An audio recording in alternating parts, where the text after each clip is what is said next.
बिस्मिल्लाहिर्रहमानिर्रहीम। अस्सलाम वालेकुम वरहमतुल्लाहि वबरकातुहू। मैं हूं आपका एस्ट्रोलॉजर नईम रहमान सदीकी। आप लोग देख रहे हैं सदीकी एस्ट्रोलॉजी चैनल। आज मैं बात करने जा रहा हूं शरफ़े कमर की बात करने जा रहा हूं। शरफ़े कमर जनवरी की कौन सी डेट पर होने जा रहा है और इस शरफ़े कमर के अंदर आप कौन सा ऐसा ख़ास काम करें कि आपको इस शरफ़े कमर के अंदर फ़ायदा हो। इसलिए कि कई लोगों के पैदाइशी जायचे के अंदर कमर नहूस पड़ा होता है, कमर की बैड शुआएँ होती हैं उनके पैदाइशी जायचे के अंदर और उनकी ज़िंदगी के अंदर बहुत से मामलात ख़राब चल रहे होते हैं। अगर आपकी ज़िंदगी के अंदर कोई भी मामला ख़राब चल रहा है और काफ़ी अरसे से ख़राब चल रहा है तो आप इस शरफ़े कमर के अंदर फ़ायदा उठा सकते हैं।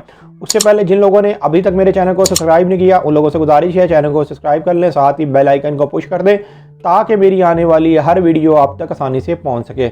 वीडियो को शेयर लाइक कमेंट लाजमी करें ताकि हमारी टीम की हौसला अफजाई हो सके। मैं जो नक्श देने जा रहा हूं आपको शरफ़े कमर के वक्त के लिए, जो मैं नक्श देने जा रहा हूं आप इस नक्श को ज़रूर शरफ़े कमर के टाइम में बनाएं। आप दुनिया के जिस मर्ज़ी कोने में हैं आप उस टाइम पर इसको बना के देखें। पाकिस्तान के टाइम के साथ से टाइम मिला लें। सबसे पहले मैं शरफ़े कमर की बात करूंगा कि शरफ़े कमर का जो टाइम है वो कब से लेके कब तक है, मतलब कौन सी डेट पर ये जनवरी की शरफ़े कमर आ रहा है। आप इस शरफ़े कमर के अंदर दुआ भी कर सकते हैं। अगर आपका कोई बहुत ही ज़रूरी काम है और वो नहीं हो पा रहा तो इस शरफ़े कमर के अंदर ज़रूर आप दुआ मांग के देखें। दुआ अल्लाह ने कबूल करनी है।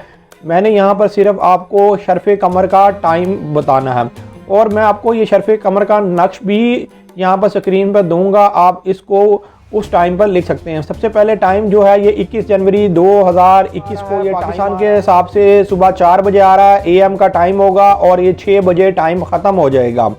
आपने इस टाइम के अंदर बैठ के कमर की लोब बनानी है। अगर आपने दुआ भी करनी है तो आप इस टाइम पर बैठ के करें। इंशाअल्लाह ताला अल्लाह के फजल करम से आपकी दुआ ज़रूर कबूल होगी।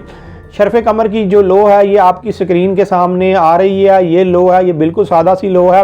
आपने इसको इसी तरीके से लिखना है। आप इसको चांदी पर भी लिख सकते हैं और मोम पर भी लिख सकते हैं।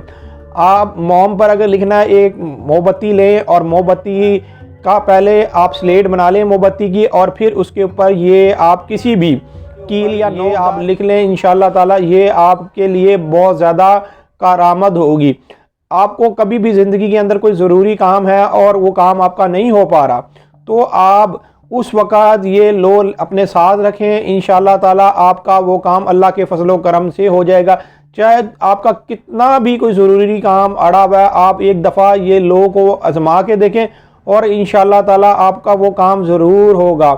हाँ, अगर कोई बहुत सालों से परेशान है और उसको उसकी परेशानी का हल नहीं मालूम हो रहा है तो उसको चाहिए कि वो अपना पैदाइशी जायचा बनवाए और पैदाइशी जायचा बनाने के बाद जो भी आपकी रेमेडीज़ बनती हैं वो करके देखें। इंशाअल्लाह ताला आपके भी हालातों में बेहतरी आना शुरू हो जाएगी।